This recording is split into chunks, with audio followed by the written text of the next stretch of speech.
Thanks for the validation, HBR. Using your strategic thinking to create the life that you want. That's exactly what I do, which is nice to get it validated.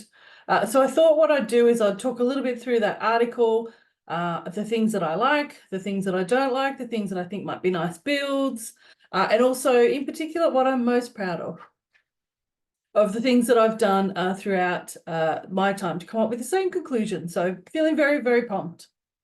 So let's get started. All right, what are the things that I am proud of? So to give you a little bit of context around this article, it's about using your strategic thinking skills that you use in an organization to design your life. So applying exactly the same sort of skills and processes around how you would do your life, which, infinitely more important than the work that you might do. So kind of a critical piece. What I agree with in the article is that everyone is unique. So, and you can decide what success looks like in your life because it's unique, and you can use the strategic thinking to create that life. So, yes, absolutely agree. They're the things that I have worked through myself. So, if you use that strategic thinking to help you work through what life should be like, and I think that's infinitely more important than some of the stuff that we do in work. I know work is very important and creates a very real sense of well-being and contribution to society, but we really need to spend that same amount of attention to your life. The best quote that I've had from my program is that you can't decide your career direction until you've decided your life direction, and I think that is very apt. The other thing that I agree with in this article is that we've got a very similar approach. The stages, the steps, I've got great alignment. Even the name is very, very similar. They call it strategize your life. I say that you end up with a strategic life map, kind of the same thing. And they also agree that sometimes it's triggered by a life event. The kids could go to uni, you could have been made redundant, it could have been anything like that. Or it can sometimes just be that never-ending march of time where you're like, I really think I need to do something different than what I'm doing now.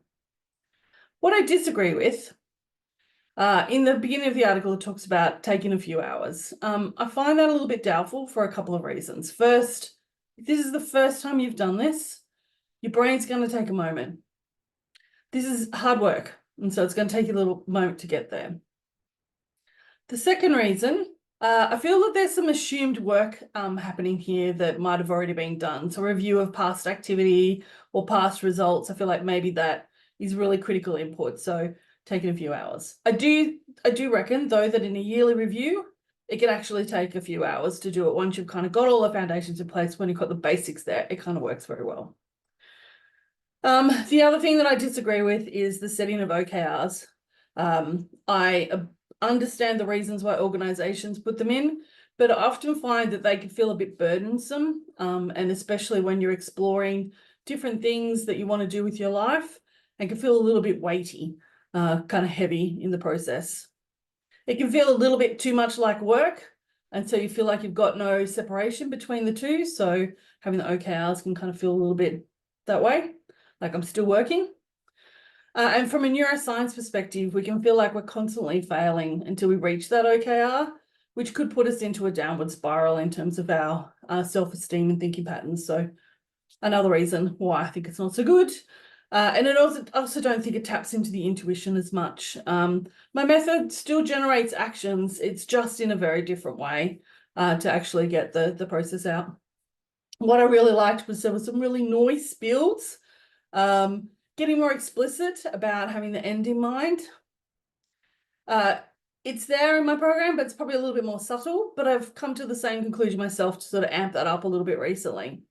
I really like the models of measurement that they've got there as well. The PERMA-V from Martin Seligman's work on Flourish, the SLA or the strategic life areas. It's a whole lot like the life wheel, but it's got a lot more detail to it. So I kind of really like that. It's really kind of nice choice, even maybe.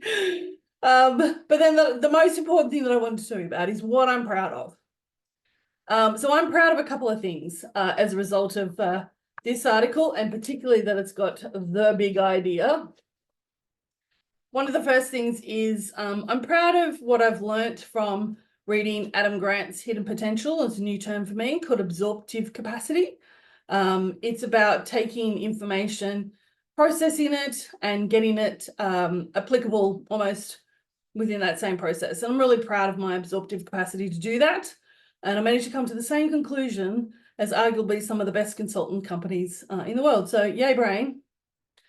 I did this research. I did this without a research team behind me. So it's just me that worked all of this out. So I feel kind of proud about that, in that I came to exactly the same conclusions, exactly the same outcomes, and yet it was just me.